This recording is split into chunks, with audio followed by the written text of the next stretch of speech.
नमस्कार किसान साथियों, किसान मित्रों, मेरे प्यारे किसानों, इस चैनल को लाइक कर लीजिए, शेयर कर लीजिए, सब्सक्राइब कर लीजिए। ये खेती और किसानी के लिए बहुत काम का है। आज फसल बीमा कंपनी जो किसानों का फसलों का बीमा करती है, जिसको आप लोग प्रधानमंत्री फसल बीमा योजना के नाम से जानते हैं, उस बीमे को करने के लिए agriculture insurance company of India Bharat सरकार की बनी हुई है, वो अपना स्थापना दिवस मना रही है। इसके साथ ही कृषि बीमा संस्थान भी अपना स्थापना दिवस मना रहा है। लगभग 21 वर्ष हो चुके हैं। आज 21वां स्थापना दिवस मनाया जा रहा है। 20 दिसंबर 2002 को इस उपक्रम की भारत सरकार के द्वारा स्थापना की गई थी, जिसका मुख्य उद्देश्य था किसानों को फसली जो नुकसान हो रहा है उसका बीमा का आवरण उपलब्ध करवाना। जिस दिन हमने कृषि बीमा संस्थान की शुरुआत की थी, तब मात्र 2% किसानों को फसल बीमा के बारे में जानकारी थी। आज की अगर बात करूं तो लगभग ये योजना 29% किसानों तक पहुंची है। हमें और ज्यादा प्रयास करने की जरूरत है। हमें धरातल पर अथक प्रयास करने की जरूरत है। अब डिजिटल संसार है, तो हमें डिजिटल मंच के माध्यम से एक लाइक, एक शेयर, एक सब्सक्राइब करने की जरूरत है। अगर हम इतना कर पाए तो हम किसानों से जुड़ी हुई इस महत्वपूर्ण योजना को धरातल पर पहुंचा देंगे। ऐसा मेरा पिछले 20 वर्ष का अनुभव है। गलती कहाँ है, कमजोरी कहाँ रह जाती है, मैं आपको 2011 के एक डॉक्यूमेंट से दिखाऊं कि जिला स्तरीय समितियां बनी हुई है। वहां पर किसानों से जुड़े हुए समिति के सदस्य नहीं है। इस संगठन के अंदर जो जिला स्तर पर कमेटी बनी है फसल बीमा को लेकर, इसलिए ये अव्यवस्था है जहां से किसानों की शिकायतें आती है।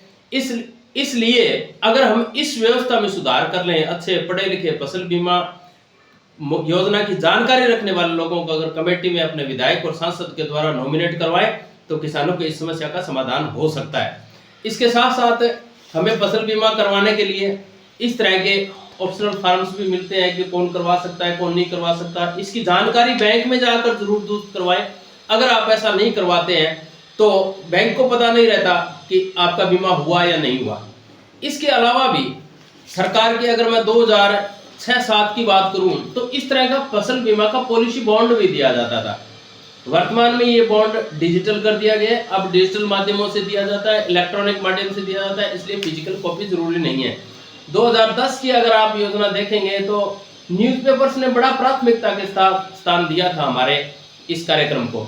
इसके साथ साथ योजना में बहुत मॉडिफिकेशन हुआ है। आज आप तो देख रहे हैं वो प्रधानमंत्री फसल बीमा योजना है, जिसको आप किसी भी CSC सेंटर, ई मित्र आदि के माध्यम से करवा सकते हैं, कहीं भी जाकर, लोन लेने वाले किसान भी और बिना लोन लेने वाले किसान भी।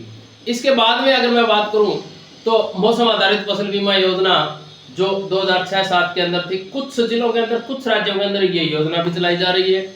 अगर उसके बाद की मैं बात करूं तो modified crop national crop insurance scheme है, वो भी रनिंग की जा रही है। इसके बाद की अगर मैं बात करूं तो संशोधित राष्ट्रीय कृषि बीमा योजना भी चलाई जा रही है।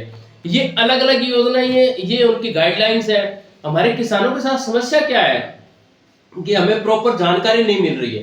प्रॉपर जानकारी के अभाव में किसानों को बीमा नहीं मिल पाता। इसलिए इस जानकारी को दुरुस्त करने के लिए डिजिटल संचार माध्यमों को जुड़े। अगर आप इस संस्थान से जुड़ना चाहते हैं तो कृषि बीमा संस्थान के फेसबुक पेज को लाइक कर लीजिए। अगर आप रविवार को आयोजित करवाए जाने वाले प्रशिक्षण कार्यक्रम में भाग लेना चाहते हैं तो टेलीग्राम चैनल के माध्यम से, जो नंबर आपको पीछे के दृश्य में दिखाई दे रहा है 90-417-78-306, इस पर अपना टेलीग्राम के माध्यम से डाल दीजिए। कॉल करने की फैसिलिटी नहीं है। जो मीटिंग होगी उसका लिंक आपको उपलब्ध करवा दिया जाएगा। पॉलिसी बॉन्ड हम इस तरह से दिया करते थे 2006 के अंदर, तो वर्तमान में डिजिटल बॉन्ड आ रहा है। अगर आप इस योजना को समझोगे तो ये दुनिया की सबसे बड़ी फसल बीमा योजना है जो भारत सरकार के द्वारा चलाई जा रही है। मेरा किसान साथियों से निवेदन है कि फसल बीमा योजना का अधिक से अधिक प्रचार प्रसार करें, ताकि किसानों को सही जानकारी और उचित जानकारी मिले। तो आपको मेरी ये जानकारी कैसी लगी, इसको लाइक कर दीजिएगा, शेयर कर दीजिएगा, सब्सक्राइब कर दीजिएगा। धन्यवाद। जय हिंद, जय किसान।